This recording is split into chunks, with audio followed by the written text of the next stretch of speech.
The chances of nuclear war erupting in Europe have just skyrocketed. France has just suggested that it's willing to make a game-changing move that will see its nuclear weapons give Russian President Vladimir Putin something new to think about. And it's not just France. Germany is set to become a key part of a bold new move to create a powerful nuclear umbrella designed to protect all of Europe. The US is stunned. But just what does France have up its sleeve? Why is it changing the way it uses its nuclear weapons? And what does the United States have to do with this brash new move? The initial news of France's plans came in a February 24 report published by The Telegraph. It says that France is planning to deploy fighter jets armed with nuclear weapons to German military bases to provide Europe with a stronger nuclear shield. The move comes amidst a lot of change happening in Europe at the moment. Many on the continent are worried that US President Donald Trump is inching ever closer to withdrawing the 100,000 or so soldiers his country deploys in Europe. There are also big changes in Germany to consider. On February 23, Friedrich Merz won Germany's national elections. He's expected to become the country's new chancellor in the coming weeks, and he's calling on the rest of Europe to up its defense game. Putin is too much of a threat, Merz believes. The rest of Europe needs to show him that it can equal his threat. The Telegraph's report leads us to several other questions, chief among them being why France is choosing to consider deploying nuclear weapons in other countries now. There are several potential answers to that question. First, this isn't an idea that has come out of the blue. The Warzone, or TWZ, points out that France has been discussing the possibility of creating a European nuclear umbrella with Germany for some time now. Merz has also been vocal in his support of a greater deterrent against Russia. France's President Emmanuel Macron met with the soon-to-be German Chancellor before his February 24 meeting with Donald Trump at the White House. It's unknown exactly what took place during the discussion between Macron and Merz. There was probably some congratulating of Germany's incoming chancellor involved. However, Macron likely traveled to speak with Merz because defense was on his mind. Merz seems to suggest as much. Before meeting with Macron, he said, "We need to have discussions with both the British and the French, the two European nuclear powers, about whether nuclear sharing or at least nuclear security from the United Kingdom and France could also apply to us." In other words, Merz is worried about Germany's future. The country doesn't have nuclear weapons of its own. That goes for every European country outside of the UK and France. The idea of sharing now is about ensuring Europe creates a stronger united front against what many see as a looming Russian threat. And that brings us to the second reason France is set to make its bold nuclear move. It wants to send a warning to Putin. Speaking to The Telegraph, an unnamed French official said, posting a few French nuclear jet fighters in Germany should not be difficult and would send a strong message. That message would be directed at Putin as a direct response to the many nuclear threats Russia's leader has made during his invasion of Ukraine. Since February 2022, Russia has placed its nuclear weapons on heightened alert, along with testing and deploying new nuclear capabilities and threatening to resume nuclear testing according to the UK's House of Commons. Putin also suspended Russia's participation in the 2010 New Strategic Arms Reduction Treaty, or New START, in 2023. That treaty, which Russia signed jointly with the United States, places a limit of 1,550 nuclear warheads on Moscow. That's 30% less than the 2,200 limit set in the previous SORT treaty. It also includes restrictions on how both the US and Russia can deploy and use their missiles, bombers, and nuclear weapon launchers. Now, it's out of the window, at least temporarily, as Russia battles to overcome Ukraine. The biggest European concern related to Putin's nuclear threats came in November 2024. Putin chose that month to sign a decree updating Russia's formal nuclear doctrine. That Decree uncoincidentally came immediately after the United States approved Ukraine's use of US-made long-range missiles on Russian territory. Among the changes to Russia's doctrine was language suggesting that Russia reserves the right to use nuclear weapons as a response to conventional weapons that it believes represent a critical threat to its sovereignty and territorial integrity, according to the Arms Control Association, or ACA. The policy also says that Russia may use its nukes if it receives reliable information about incoming ballistic missiles. In short, Russia gave itself the right to use nukes if its enemies used conventional weapons on its territory. Worse yet for Europe, language in the new doctrine suggests that the right to nuclear weapon usage extends to the allies of countries that supply Russia's enemies with those conventional weapons. That puts almost the entirety of Europe in Russia's nuclear crosshairs.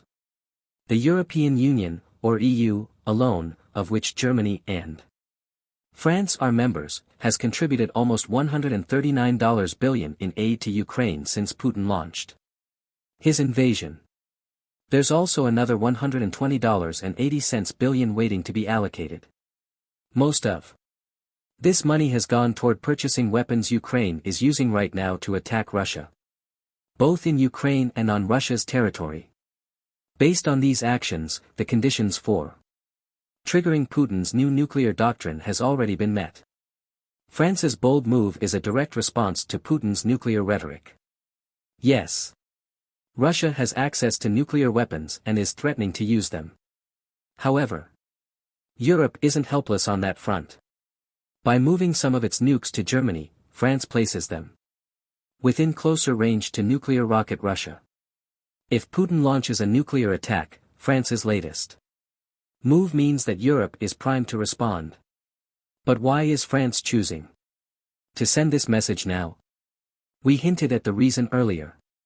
Which also brings us to the third answer to why France has chosen now to make its move. Europe may not be able to rely on the US nuclear threat for much longer. The US is the only country in the world that comes close to matching Russia's nuclear threat when it comes to pure numbers. According to the ACA, the US has stockpiles of 5,225 nukes. Russia is a little ahead, it has 5,580 nuclear weapons, but the two are essentially equal when it comes to pure destructive force. That matters because the United States has long guaranteed Europe's safety by stationing a small collection of its nukes on the continent.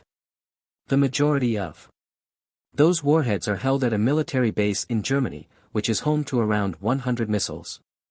Therein lies the problem for Germany. In the past, it has essentially presented a nuclear threat to Russia by virtue of America's presence in the country. That threat was reinforced by America's membership in NATO. Article 5 of NATO's charter means every member of the organization is duty-bound to come to the defense of any other member nation that is attacked by another country. If Russia launched its nuclear weapons at Germany, France, or almost any other European nations, it would likely have been met with US nuclear missile strikes. Only, that isn't guaranteed anymore. According to Newsweek, Trump is already planning to withdraw 20,000 of the 100,000 soldiers the US has stationed in Europe, cutting America's forces on the continent by a fifth. Trump's first stint as US president also saw him make numerous threats that he would withdraw the US from NATO. At the time, how much fellow NATO countries paid toward their own defense was Trump's big issue. Most weren't meeting NATO's 2% of gross domestic product, or GDP, guideline on spending, leading Trump to claim that the US was essentially paying for Europe's defense. Trump wasn't necessarily wrong with these claims. And though he's pulled back from his talk of quitting NATO in his second term as president, you have to believe that all of these threats play on Europe's collective mind. Many on the continent don't trust America's president. They worry that he might pull even more American troops out of Europe after the initial 20,000. If that happens, what does it mean for the US-made nuclear weapons stored in Germany? Do they stay where they are? The nukes fall under the NATO umbrella. But that might not mean much if Trump starts considering withdrawing the US from the collective defense organization again. France's move is a shock to the American system as much as it is to the Russian one. It's Europe's not-so-subtle way of telling Trump that the continent doesn't need him. The United States has also been making moves over the last few weeks that trigger alarm bells in European heads. On February 3, Trump hinted that he might follow up the 25% tariffs he's levying on Mexico and Canada with more tariffs aimed at the EU. He told the BBC that EU tariffs could happen pretty soon, adding, "They don't take our cars. They don't take our farm products, they take almost nothing and we take everything from them. Millions of cars, tremendous amounts of food and farm products." Implementing tariffs on the EU would be Trump's way of punishing Europe for not buying enough from the United States. It's also worth mentioning that the EU has condemned Trump's decision to levy tariffs against Mexico and Canada and says that it will respond firmly if it becomes a target. More signs of fractures between Europe and the US came on February 24. On that date, the United Nations General Assembly, or UNGA, proposed a resolution calling for a comprehensive resolution to Russia's Ukraine invasion. The United States drafted its own resolution, titled The Path to Peace, that also called for an immediate end to the hostilities while placing no blame on either side for starting the conflict. However, it was a UNGA resolution that contained strong language condemning Russia's actions that was the key talking point. The US voted against that resolution, which many saw as a refusal by Trump to condemn Putin for his Ukraine invasion. The US joined an interesting cast of countries with that decision. China, India, Iran, and Iraq all refused to vote on the resolution, which is actually a more moderate take on the conflict than that provided by the US. America was one of only 18 nations to vote against the resolution, with others including Russia. Obviously, Israel, Sudan, Hungary, and Belarus. The latter two are among the few European nations that are unwilling to condemn Putin, likely because they hold close ties with Russia. From threats of NATO withdrawal to his refusal to condemn Putin, Trump seems to be sending a clear message to Europe: he's not on the continent's side. At least, not as much as Europe expects him to be. And with these fractures creating the possibility that the US might withdraw its troops and its nukes from Europe, the reasons behind France's bold move become clearer. It needs to send nuclear weapons to Germany to make up for the American nukes that Europe might lose. Of course, none of this is guaranteed. The US may not withdraw its nuclear weapons at all. However, France's decision indicates that many on the continent are now taking the need to protect themselves, with or without American involvement, far more seriously. That's the fourth answer to the "why now?" question. France is planning on shipping nuclear weapons to Germany because it believes it's about time Europe started taking care of itself. Macron hinted at this during his joint interview with Trump at the White House on February 24. In addition to interrupting Trump numerous times to correct him on various issues, such as how much Europe has collectively spent in Ukraine, Macron also called on Europe to do more to protect the continent. "I'm here as well after discussions with all my colleagues, to say that Europe is willing to step up to be a stronger partner, to do more in defense and security for its continent, and to be engaged on trade, economy, and investments." Remember that Macron met with incoming German Chancellor Friedrich Merz before this press conference with Trump. Perhaps stepping up is Macron's subtle way of saying that nuclear weapons are coming to Germany. There are other signs that Europe is pulling itself away from its reliance on the US. Defense spending across the continent is on the rise, hitting an average of 2.2% of GDP in 2024. Several European countries have already committed to going much further than that. The Baltic states of Latvia and Estonia plan to hit 5% GDP spending on defense in 2025, with Poland not far behind at 4.7% of GDP. There are also suggestions that Europe is quietly working on plans to send troops into Ukraine at some point in the future. Whether those troops would be a peacekeeping force or a united European army designed to deter Putin isn't clear. But what we can take from all of this is that France's bold move to send nuclear weapons into Germany is part of a wider plan. Europe is getting stronger. It has to, given the threat Russia poses and the wild-card status of the US right now. The question now is simple: will France's nuclear weapons be enough? It's tough to gauge. On the surface, France is nowhere near Russia when it comes to the sheer volume of nuclear weapons it has at its disposal. We touched on this earlier with the ACA stats suggesting that Russia has 5,580 nuclear weapons. France is a long way behind. It has 290 nukes in its military stockpile, with none of those weapons being strategically deployed. That means all 290 of France's warheads are currently assigned for potential use if the need arises, rather than already being ready to go on ballistic missiles and in bomber bases. Sending nuclear weapons to Germany may change all of that. We also have to consider how FRANC's nukes would be used and what types they have available. TWZ provides some answers there. It says the majority of the nuclear weapons that would make their way to Germany would be mounted on air sol moyen portée, or ASMPA, missiles. These are supersonic land attack cruise missiles that are launched from fighter jets to hit targets on the ground. Each is capable of carrying a 440-pound payload. That payload can include TN-80 and TN-81 nuclear warheads, which each have 300 kiloton yields. For context, this is one of the most common sizes of nuclear weapons, with 300 kilotons being roughly equivalent to 300,000 tons of TNT. They're extremely dangerous nukes.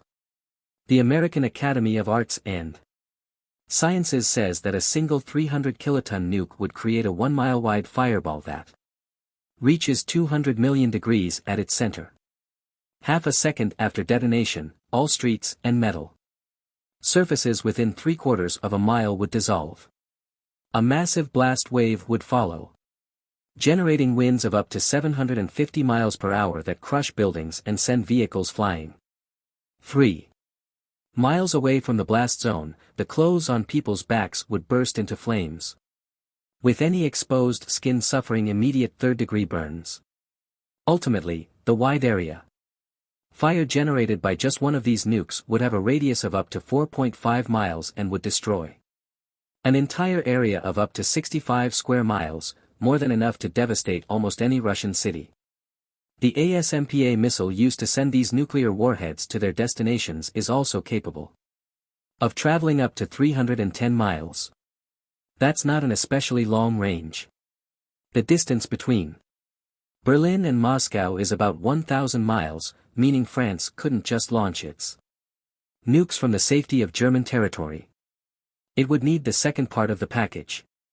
It's planning to send the Dassault Rafale. France's main multi-role fighter is capable of reaching a top speed of 863 miles per hour, though its approach speed drops to a little under 140 miles per hour. It has a 50,000-foot service ceiling and a combat range of up to 1,150 miles. That's enough to get the jet from Berlin to Moscow, though not quite enough to secure its safe passage back.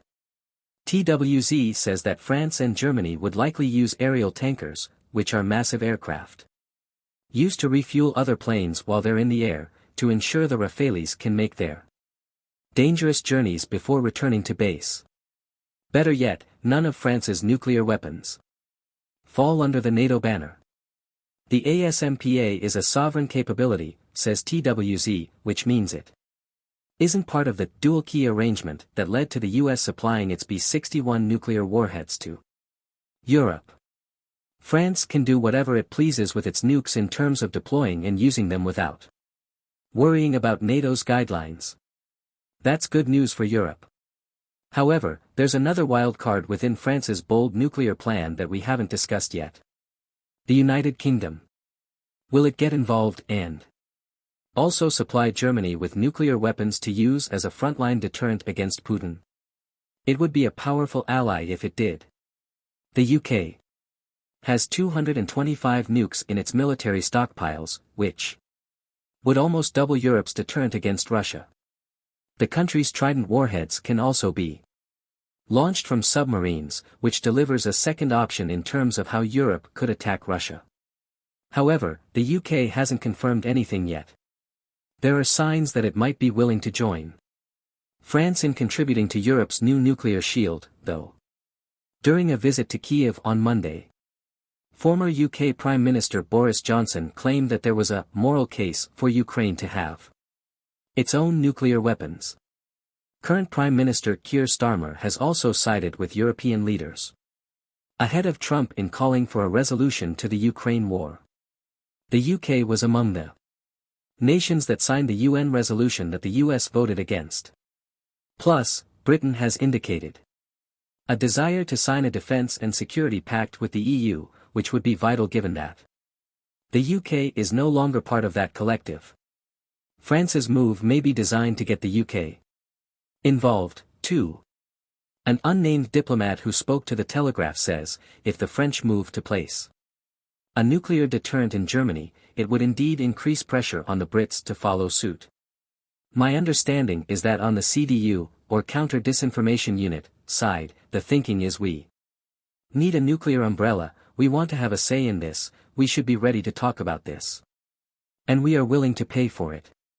The caveat to that claim is that the US would have to withdraw its nukes from Germany first before the UK sends any from its stockpile, says the diplomat. Perhaps that's the case for France's plan. 2. The Telegraph notes that it's unknown just how serious the discussions about moving French nuclear weapons to Germany are. Talks may be in the early stages. It may also be months, or even years, before we see any movement. So much seems to depend on what the US does with its nukes. One thing is for certain.